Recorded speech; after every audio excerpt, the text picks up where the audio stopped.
சாயங்காலம் எங்கேயாவது போலாமே.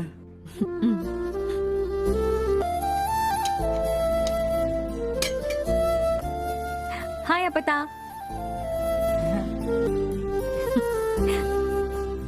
அப்பத்தா.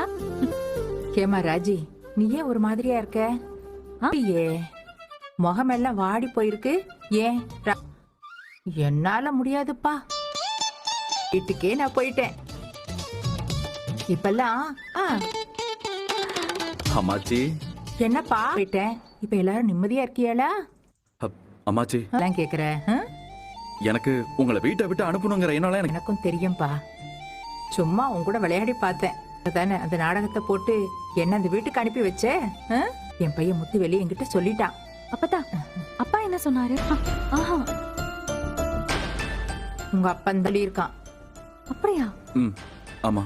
ஏன் என்கிட்ட சொல்றதுக்கு? சொல்லக்கூடாதுங்களா? இல்ல, அந்த நேரத்துல அம்மாச்சி கூட இருக்கணும்னு நினைச்சாரு அவரு. அவருக்கு உடம்பு சரியில்லைன்னு சொல்ல வேண்டி வரும்.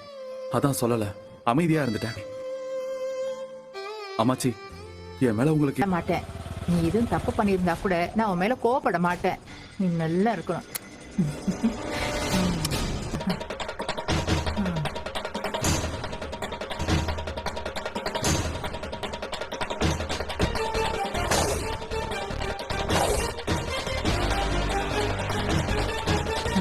அம்மாச்சி அப்படித்தான் யாரையாவது குறை சொல்லிட்டே இருக்கான். ஆளு உடம்பு சரியில்லைன்னதும் ஸ்கூல் புள்ள மாதிரி படுத்துக்கிட்டு கைய காலெல்லாம் உதறிக்கிட்டு அழுதுருப்பாரு போல. இங்க பாரு, என் அப்பாவே பேரு அதெல்லாம் இல்லப்பா. என் பிள்ளைக்கு உங்க அம்மா மேல உனக்கு இல்லையா? இருக்குதான். அப்புறம் என் பிள்ளைய மட்டும் கிண்டல் பண்ற. இருந்தாலும் அவருக்கு